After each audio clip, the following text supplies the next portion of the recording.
natin kay Pedro, Papa o Mama? Papa. Kaya dyan pa lang, kung gagawin nating literal ang 23:9 ng Mateo, kontra-kontra na sa Biblia. Pag naniwala kayo sa kanya. Pero pag maniwala kayo sa simbahan na siyang naglagay sa Biblia, wala pong kontradiksyon. Dahil una, ang context noon ay kumapatungkol sa Skriba at Pariseo. Dili sa mga Kristohano. Hindi rin sa'yo dahil hindi ka naman Kristiyano. Kristyanuhan ka lang. Pangalawa, kung yun ay gagawin nating literal, magkakaroon ng contradiction sa Biblia. Ano pa? 2:13 ng unang 1. Si Apostol Pablo o si Apostol Juan, tumawag ng Ama sa mga apostoles. Sinusulatan ko kayo mga ama. Ikala ko ba bawal? Eh ba't si Apostol Juan nagsulat? Sinong paniniwalaan natin? Siya o mga apostoles? Tanong, ano ba ang mga apostoles? Isa si Apostol Pablo. Dito po sa ating mababasa, sa 15:16 ng Roma, upang maging lingkod ni Kristo Jesus para sa mga hintil, gumanap ng tungkuling pari. Ibig sabihin ng mga apostoles, una si Apostol Pablo, pare. Ngayong pare, anong tawag sa kanya? Basa, verses ito. Maganda ipatato mo. Anong sabi sa 4:15 ng unang Korinto? Sapagkat bagaman meron kayong 10,000 tagapagturo kay Kristo, hindi naman marami ang inyong mga ama, sapagkat ako ay naging ama ninyo sa pananampalataya. Patay ka. Ngayon, kung tutol ka dito, mag-time travel ka, sampigahin mo si Apostol Pablo. Bakit? Dahil si Apostol Pablo naging ama, si Pedro naging ama. Kung gusto mo ikaw, kunin mo yung susi kay Pedro, kung makuha mo. Di ba? Kaya, Time. maliwanag na maliwanag, natindigan natin. Hindi masamang tumawag na ama pagdating sa pananampalataya, lalo na sa mga kaparian. Kaya kung tutol ka dyan, tutol ka sa doktrina ni Kristo. Kung tutol ka dyan, tutol ka sa doktrina ng mga apostoles. Lalabas lang yan, kaya ka kumontra. Pinalabas ko, anti-apostoles ka. Propeta, 24:24 Mateo, hula ang propeta. Bakit? Dahil hindi niya alam yung hula sa 22:21 ng Isaias, paano naging propeta yan. Revelation lang pinupukusan.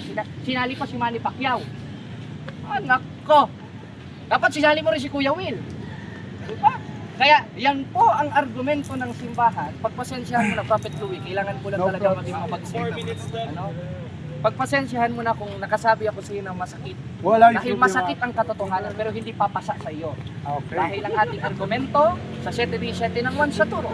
At isa sa turo, sa ikalawang Timoteo 3:16 ay pagtuturo, pagsansal at pagsaway. At isa sa kaparaanan ng pagsaway. Sa 12:9-1:13 nandito yung may kabagsigan. Sapagkat hindi magigising ang isang tulog pag hindi mo sinampal. Amen?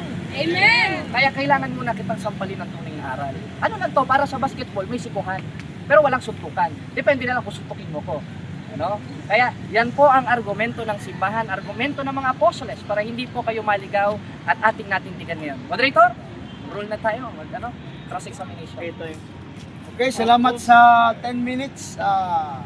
Ng ating kapatid na Brother Jared ng Catholic Crusaders. No? Sa kanyang tema na papatunayan niya na ang mga pari ay pwedeng tawaging ama dito sa lupa ayon sa Biblia. So this time, dadako naman tayo mga kapatid sa paggisa ng ating kapatid na Prophet Louie. No, galing pa ito sa Negros. Bacolod, pero dito na Cebu. Dito na sa Cebu. So, gigisahin si Brother Jared, gigibain ni Prophet Louie. So, punta na tayo sa 10 minutes cross-examination. So, unang tanong. Start now. Okay. Okay, ngayon, patunayan ko na napakasimple lang na debate ito. Dahil, number 1, ang pari lang ang Objection, tukoy Moderator. ko. Objection. Opsya, mani popcorn, balichos. Objection. Bakit? What is your objection? Objection, moderator. Huwag ka mga-komentaryo. Ang karapatan mo magtanong ko sa I am under cross. Okay. I'm so sorry. Cross-examination. Sabi ko, ako magsalita kayo ron. 5 minutes. Sinabi ko cross-examination. So, Cross-examine ba? Tanungin mo siya. Sorry. Okay lang. Sorry. Okay lang. Sorry, sige. uulitin Sige. ko. Okay. Ipatuloy na. Ipatuloy ko na yung time. Okay, magtanong pala ako. Sorry. Magtanong. 5 minutes. Okay lang. Dalago tayo ulit sa tanong. Okay. Cross-examination. Okay. Sige. Okay. Kung magsasalita ka, ay mag-start ng iyong oras. Okay. Time. Brother Jared, no? Number 1, hindi ako tutol na may tawagin pare. Ayun. Father hindi.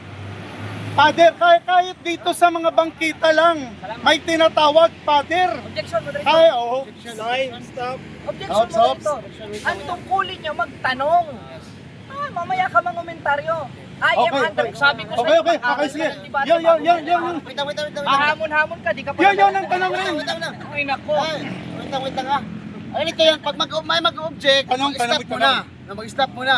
Pag Oh. mag-object yung kabila, mag-stop muna. Okay. Tapos mag-counter objection ka pagkatapos ng kanyang objection. Tanungin mo siya, bro. Tanungin mo siya. Sige. Okay, okay. Dapat respetawan yung moderator ha. Pero may explanation ko yata, Oh, yes. bago may tanong Yes. ha. Oh. Mao to explanation Tanong na, ko. wag mo Tanong. Yes. Wait lang. Tanong na. Okay. Start now. Yun ang tanong ko. Oh. Marami dito sa Cebu tinatawag ama. No?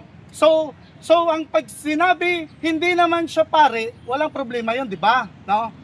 So ang patunayan mo diyan na yung tinawag talaga father, yung pare mismo kasi yung tatay ko tatawagin ko pa talaga tatay. Tanong. Tanong. Tanong ko diyan, patunayan mo pare ba yung tinawag doon na pare na sinabi mo? Okay, ito ang sagot. Kung One minute, nakinig ka 1 sa minute, akin, naintindihan mo yan. Napapaghalata ang bula ang propeta Ken. Bakit? Si Apostol Pablo na tinawag na ama sa 15:16 ng Roma, dapat alam mo yan, propeta Ken. Hindi naman pare yan. Ngayon lang ako nakakitang propeta, hindi marunong sa Biblia. Saan ka nakakuha ng pagka-propeta mo? Sa Avon na magazine? O ito sabi, o ito, Objection. upang maging lingkod ni Kristo Jesus sa mga Objection hintil, ko. gumanap ng tungkuling pari. Objection. Pare! Hindi pare. Hindi pare yung sinabi mo. Objection. Yes. What is your objection? Gusto yata niya madre. Hindi pare ang tukoy niya, ang tukoy kong pare. Wait lang. What is your objection? Hindi pare yung sinabi niya. Yung sinabi, patunayan niya Okay. yung pare. Oh, next Dahil question. wala akong pakialam, Next tawagin question. ko tatay ko. Next question. Next question. Yes, sige. 1 minute pangutana. 1 minute to ba? 1 minute to. Tubag. Wala Okay. pa naman manabang ang tubag ni Jared. Hindi kayo pwede makaano ka. Nag-object man.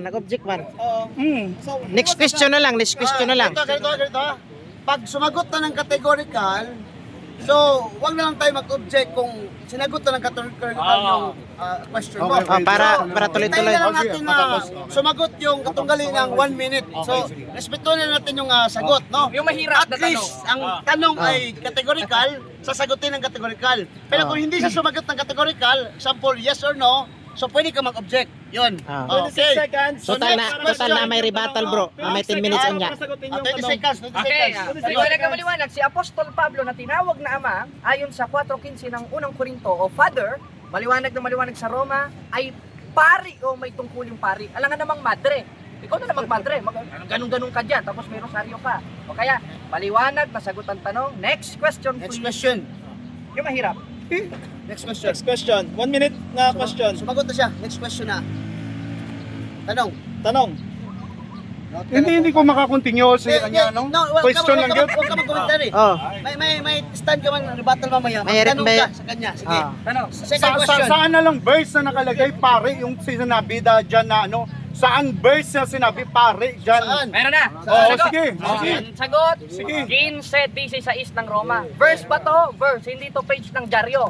Eh dahil kung chismis-chismis lang tayo dito, dami kong dyaryo dito. May sexing babae pa. O ito sabi, upang maging lingkod ni Kristo Jesus sa mga hintil, gumanap ng tungkuling pari. Sino yon? Maliwanag na maliwanag sa 4:15 ng unang Korinto si Apostol Pablo na naging ama sa pananampalataya. Nasagot ang tanong, next question. Next question. Ay, anong Oo. ano yan? Bible, ano? King James? Tagalog na, saka ba naman nakita King James? Tagalog. Hindi. Wait lang. Anong version? Hindi, Anong version? Hindi naman kasi Wait makikita. lang. Bago lang tayo nagsabi na kung ang tanong, maghintay ng sagot. So huwag muna tayo mag-interrupt, no? Kasi mamaya din, hindi na natin sa papinterrupin sa sagot mo, okay? Hindi na. Pangutana ito, go. Ulitin natin, i-refresh natin yung... Wait lang. Ulitin natin. Ambuti pa sabot niya. Tagalog. Ambuti pa sabot niya kung sa version. I-refresh natin yung tanong ni Prophet Louie. Okay, please question Prophet 1 Louie. minute question. Go ahead, bro. Go ahead. Tanong. Yung paano nyo napatunayan, mga pare? Number one, dapat ang tinutukoy mo dyan ay is appointed na naging pari? Yun ang tanong ko. Yun ang tanong ko. Yun ang tanong Komentaryo ko. man to. Yun ang tanong ko. Oo. Paano naging pare? Dahil Okay. Paano naging ito tanong ha? Ulitin ko. Paano naging pare? So yun yung tanong ni Prophet Louie. Sumagot ka Timer ng 1 minute. starts now. 1 Go minute. ahead. Ito, sabi, babasahin natin paano. Ito, baka gusto rin magpare, kaya tinatanong niya paano. Ito sabi, upang maging lingkod ni Kristo Jesus sa mga hintil, na gumanap ng tungkulin. Sino nagbigay? 2:13 ng Filipos ang Diyos. Diyos ang nag-appoint. Palibasa nag-appoint sa si Satanas. Next question. Next question. Next question. Ba yan? Yung mahirap naman. wala na ako question. Okay? Wala na. Okay, salamat sa cross-examine ng ating kapatid na Prophet Naubusan ng Louie. pangutana. At salamat din ka Brother Jared ng affirmative. No? So, Wala ko open. Ako wala open. Marang dili mo ni Mao. ikaw na ngayon. Ikaw na Ayaw. ngayon. Ito yung bala. Hindi, okay. Ito, wala problema. Okay. So, walang bias dito ha. Okay, wala bias. Okay. Pinaklaro ko lang na pagkatapos niyang mag-stand, ikaw naman Okay. stand. Okay. Biko Okay. na muna. Okay mga kapatid. Umanda, mamunta na may audience ha. Yeah, okay, wala problema. So, kayo mga kapatid, Ay, 10 minutes ko, 10 minutes. 10 minutes. 10 so minutes. pakinggan po natin si Prophet Louie upang gigibain niya yung stand ni Brother Jared, no? Na ang mga pare ay hindi pwedeng tawaging ama dito sa lupa ayon lang sa Biblia na kanilang nakapagsunduan. So mga kapatid, ate pong palakpakan, Prophet Louie. Timer starts now. Time start now.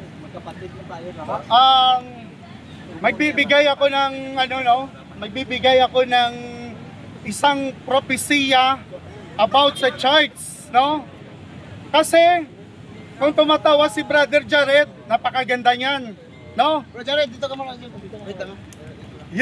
Yung propesiya is hindi lang hanggang sa statue sa Babylonia na tinamaan ng bato. Objection, moderator. No. Wait lang. Sa stand is wala tayong objection. Bro, wala mo tayong Wala. Okay. Wala sa tema, moderator. Hindi. Mahulog na yan. Papunta yan dyan. Huwag ka magmadali. Huwag ka na umiyak. So, dito ka. Respetuhan natin yung moderator. Right. One point na rin ko sa iyo. Wala na tayo. Wait lang. Wala po. Okay, kabawi. Sige. Tuloy. Meron tayong propesiya. Dalawa na kayo, dalawa. Continue. Meron tayong propesiya. Yung statue sa Babylonia is iba't ibang kaharian, ulo, katawan hanggang paa. So, sa inyong mga Katoliko, yes, kayo ang bato na tumama sa isang rebolto, kaharian, no? Propesiya. Pero ang propesiya natin is, ang bato is naging isang malaking bundok, isang malaking Kristiyano, isang templo ng Diyos na walang wool, walang dingding. Yun ang pagkakamali nyo dyan. So mga Katoliko, kung sasabihin nyo na ang templo nyo is templo ng Diyos, pero kung buksan mo ang propesiya, ang simbahan ng Diyos is walang wall daw, dahil ang dingding, ang wall daw na apoy ay ang Diyos, no? So dito tayo magpo-point ng gusto nyo, no? Kaya wag nyo tawagin ama ang nasa lupa or ang nasa lupa, dahil uupo si Satanas sa templo ng Diyos. Tesalonica 2:4. Templo ng Diyos uupo si Satanas, kapangyarihan, taglay niyang kapangyarihan ni Satanas. No? So, sino ba ang tumatawag na mga ama? Na kung ang ibig sabihin ng Bible, na binibigyan ng Bible na huwag niyong tawagin ama, dahil balang araw, yon nga ang magiging ama nyo, ang ama nyo na taglay ang kapangyarihan ni Satanas. Tesalonica 2:4. Okay na. Okay na. Yun lang. Good. So, Ate Pong, Okay. salamat Prophet Chloe. Okay. Ate Pong, palakpakan ng kanyang stand, no? Stand rebuttal. So, ngayon mga kapatid, dadako naman tayo sa cross-examination galing kay Brother Jared Almasura. At isahin naman niya sa pagtatanong ang ating kapatid na propeta, Prophet Chloe. Ready ka na ba? Okay. So, mag-umpisa na. Timer starts. Let's start now. Okay, premise muna ito, premise ha. Kaintindi ka ng premise. Sa 4:15 ng unang Korinto, ang sabi ni Apostol Pablo, ako ay naging ama. Tanong, tama ba si Apostol Pablo? Patunay na hindi masamang tumawag ng ama? O sinungaling si Apostol Pablo? Tama o sinungaling? Wala ako problema dyan pag Objection, tinawag Director. sa ama. Objection, Ano ba yan? Moderator's time. Ang kanyang tanong is Ang tanong ko categorical. kategorikal, sagutin mo So, sagutin mo kategorikal. ng categorical. Tama ba ang talata? Patunay na hindi masamang tumawag Yes, ng ama? tinawag. Ayun, salamat. Yes. Kung wala problema, oo. Amen. Praise the Lord. Sunod na tanong. Sunod na tanong. Sa 5:13 ng unang Pedro, si Pedro tinawag na anak si Marcos. Contextually, kung ikaw si Marcos, ano itatawag mo kay Pedro? Ama, patunay na hindi masama tumawag ng ama, o ina, patunay na bakla kayo ni Pedro? Ama o ina? Wala problema yan, Objection brother. moderator. Ano ba yan? Tinawag na ama, yes, okay yan. Wala O yun, problema. salamat. Explain. Explain? Hindi naman yan pare yung sinabi mo. Hindi naman yan pare. Oh, dalawa kayo. Legit ang pangitao na ton. Kung naging doktor. Ah. Kung naging pare. Kung hindi pa naging pare, hindi pare. So, next question. Hindi pare. Hindi Walang pare sa Jerusalem noong time ni Jesus Christ. Dahil papatayin ka doon pag Next question. nakikita ka. Okay. Next question. Sunod. Walang pare. Okay na. At the time. Okay, okay na. Sa 2:13 ng unang 1, ang sabi ni Apostol Juan sa mga pare, isa si Pablo, sabi mo wala eh. Premise ito ha. Sa 15:16 ng Roma, ang mga apostoles pare. Sinulatan ni Apostol Juan ang mga apostoles na tinawag na pare sa 2:13 ng unang 1 na ama. Tanong, tama ba si Apostol Juan? Patunay na ang mga pare hindi masamang tawaging ama? O sinungaling si Apostol Juan? Categorical. Walang pare, hindi sila pare. Objection mo dito. Hindi sila pare. Wait lang. Objection granted, no? So, ang kanyang tanong is, tama ba si Apostol Pablo na sa Roma 16:15, At 2:13 ng unang 2:13 ng unang Juan, Tama ba? tama ba o hindi na tawagin Oo, sa pare? mali. Tama o Pare? mali? Tama, mali. Tama Baka mali? sa Bible. No. Hindi yan pare. Wait lang. Apostoles yan. Wait lang. Apostoles is apostoles. Wait lang, bro. Oh, bro. Prophet. Okay. Wait lang, prophet. Oh, no. Wait lang. Ganito yan. No. Wala pare. Ulitin ko na. Apostol, kaya tinawag apostol. Ganito yan. Dalawa Pag kayo. magtanong Nagsisingit ng ka. kategori, Dalawa kayo. Bro, wag ka muna magkuhan, bro. Mamaya ka na magtanong, no? Kung magtatanong ng categorical, nagsabi na tayo kanina na categorical question must be answered categorically, then qualification. So, kung tatanungin ka ng categorical, sumagot ka muna ng yes or no. Tapos, Explain. explain. Okay. Ito, ulitin ko sir, tanong. refresh. Ulitin ko tanong. Oh, sige. Okay. Start now. Ang tanong, ayon sa 2:13 ng unang 1, sinulatan ni Apostol Juan, sila Apostol Pablo sa 15:16 ng Roma na tinawag na tumanggap ng tungkuling pari. Premise ito. Kung sila Apostol Pablo ay tinawag na pari at tumanggap ng tungkuling pari, tama ba ang 2:13 ng unang 1 na nung sinulatan yung mga pare, isa si Apostol Pablo ay tinawag na ama? Tama, yes or no? No, wala pare. No. Oh, explain ko. Ah. Explain ko. Malinaw na malinaw, walang pare na mga apostolos. Ang apostol is apostol, doktor is doktor. Wala yan. Kumbaga, ang ginamit mo na Biblia, dapat iatag ni mo kung unsa na nga Biblia. Kay number 1, wala. Ang nagpari, ang nag-eskwela pare, doktor. Hindi yung wala pinag-aralan. Ang pare, may pinag-aralan dapat 10 years. Kung hindi ka nag-aaral 10 years, kolorom. Okay na. No, next question. Next question. Sa 15:16 ulit ng Roma, maliwanag na maliwanag, ang sabi ni Apostol Pablo sa kanyang sarili, tumanggap siya ng tungkuling pagkapari. Ngayon, kung si Apostol Pablo tumanggap ng tungkuling pagkapari at sinulatan siya ni Apostol Juan at tinawag na ama, Tama ba si Apostol Juan sa 2.13 ng unang 1, patunay na hindi masamang tumawag ng ama sa mga pare o sinungaling ka? No pa rin, no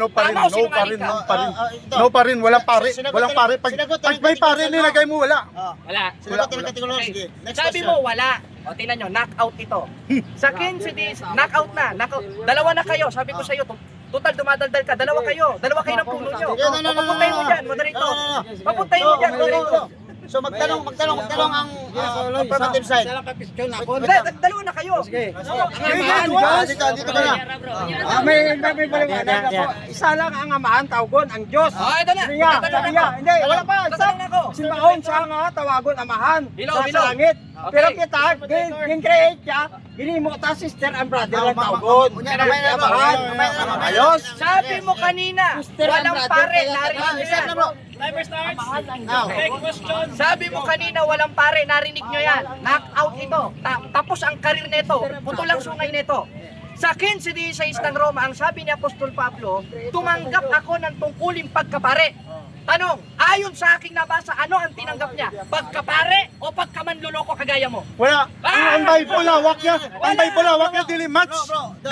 Wala ganun sa Bible. Dagan ko nakapit ang Bible. Wala na. Bro, kita bro. Sumagot ka muna ng kategorya sa sagot niya. Ano ba ang natanggap ni Pablo? Pagkapari ba? O hindi? Ano tinanggap niya? Ayon sa... Hindi na pare. Apostol sila. Wala. No ako sa lahat. Dahil ang apostol hindi pare. Wait lang bro. Bro, respeto muna sa moderator bro. Okay. Propeta Louis. Ganito yan bro. Na nagkaintindihan tayo kanina. I-report ko yung tanong. Wait lang. I-refresh ko muna. Nagkaintindihan tayo kanina. Pag magtanong ng categorical, inuulit-ulit ko, sumagot muna ng categorical bago ang qualification. So, respetuhin mo, huwag ka muna mag-no, apostoles, ganyan. Categorical question must be answered categorically. So yun, i-press mo brother Jared yung tanong. Okay, bisayain na natin Oh, para start now. maintindihan niya. Sige, Ako na sige. mag-a-adjust, bagamat Sige. ako'y Tagalog. Sige, start now. Biblia to, tinan nyo, knockout na naman to. Sabi sa 15:14 ng Roma, 14 ang sa 15:16 ng Roma, gihimo akong sulugon ni Kristo Jesus aron pag-alagad sa mga dilihudyo. Nag-alagad ako ingon nga pari. Sumala sa ako nabasa. Tanong. Oh. Sino itong alagad na pare na tinutukoy dito sa 14:16 ng Roma? Ikaw o si Pablo? Patunay na hindi masamang tumawag tama. Ang pahong. No. Bro, sagutin mo muna bro. No nga. No! Sino? Kinsa? Kinsa ang gisultihan? Si Pablo ba? Bugbog! O ikaw? So wala pa siya nang utanag yes or no. Ang imong tubagon, kinsa ba ang gisultihan sa Roma? Question ulit. Sige, question ulit. Napapunta na balik ka. O premise ito. Ah. Ang sabi sa 15:16 ng Roma, ang katarungan sa may sugong pagsulat ni Pablo. Okay. Gihimo akong sulugon ni Kristo Jesus aron pag-alagad mga dilihudyo. Nag-alagad ako ingon nga pare. Kinsa ni giingnan nga pare. Sumala sa Roma. Ikaw o si Pablo? Ito, malinaw ang question na. Sino ba ang sinabihan sa Roma 16:15? Pare. Si Pablo ba o ikaw? Sagot. Dito ka. Ano ka butante na siyempre si Pablo nakabutan. Mana. Okay ha? Mana. Wag na natin pahabain ito. Mana. Dahil ang mga umalis sa Katoliko gaya ng mga Iyak na. INC ni Manalo, dating daan, nagsihalisan dahil sa patunay na mali talaga ang pagtawag sa Conclusion. ama sa mga leader ng church dahil malinaw naman nakalagay sa Matthew 23 na huwag tawagin ama pero ang tigas ng ulo nyo ginawa nyo pa rin. Yun nga ang future natin dahil si Satanas sa magiging ama nyo. Tesalonica 2:4. Oo po siya sa templo ng Diyos. Next question. May anak ka na ba? Yes. Okay, ito. Ano tanong? Wala Ayun, na. may anak ka. Wala na. Ito. Pwede na, luma na. Sige, luma na. O, kabalon ako na. Huwag mo pag-aligingon, kabalon ako na. Pildi na ka. Wala problema. Okay na, pildi na siya. Okay na. Sige. Okay na. Oh, tanggap na nakalon. Tanggapin mo na. Ito ha. Pero objection man ko kay pare, manang patunayan, dili man ang tatay Wala ko. kang pakialam kung ano itatanong ko sa'yo. Hindi ka ang presidente ng Okay, Pilipinas. sige. Ito. Ngayong meron kang anak, anong tawag sa'yo ng anak mo? Papa? Patunay na hindi masamang tumawag ng papa? O mama? Papa o mama? Sagot. Ano tawag sa'yo ng anak mo? Papa, mama? Papa, sige. Wala. Di madala. Ang doktor, ako. Wala na. Meron ka 3 question, meron pa. Ako. Explain ko. Yabo na. Wala, diri labot. Ang giingon nga kung kinsa man tawgon. Una ko na sinabi kanina, na bisan sa bangkita may tigulang tawgon ko, Father. Ang pamatudan mo, katong pare nga may giiskwilahan. Ang apostol is apostol. Ang pare is pare. Hindi nag-eskwela 10 years sa mga apostol. So hindi sila makount pare. O ang number 1 dapat tawagon gali sa tinuod nga ama. Kung gitawag ang ama, hindi Okay, si... madali ko. Rule kayo. Sobra-sobra na. Oh. Next question, please. Next. Time lang? Dali. Oo. Next Oo. question. 1 minute question, Brother Jared. Sige. Okay, next question. Ayon sa ating tema, premise ito. Sa tema natin, patutunayan ko na hindi masamang tumawag ng ama. Ayon sa ating tema, alin ang hindi masamang tumawag? Ama, patunay na panalo na ako sa debate? Yung pare, O ina? basta. Ama o ina? Alin yung hindi masamang tawagin? Ay, sumala sa atong tema. Ama o ina? Ama o ina, yung tanong niya. Ama, syempre. Hindi. Wala gyapon. Ay, which means wala may pare sa una time ni Jesus Christ. Walay pare. Apostol, propeta. Walay pare. Walay pare.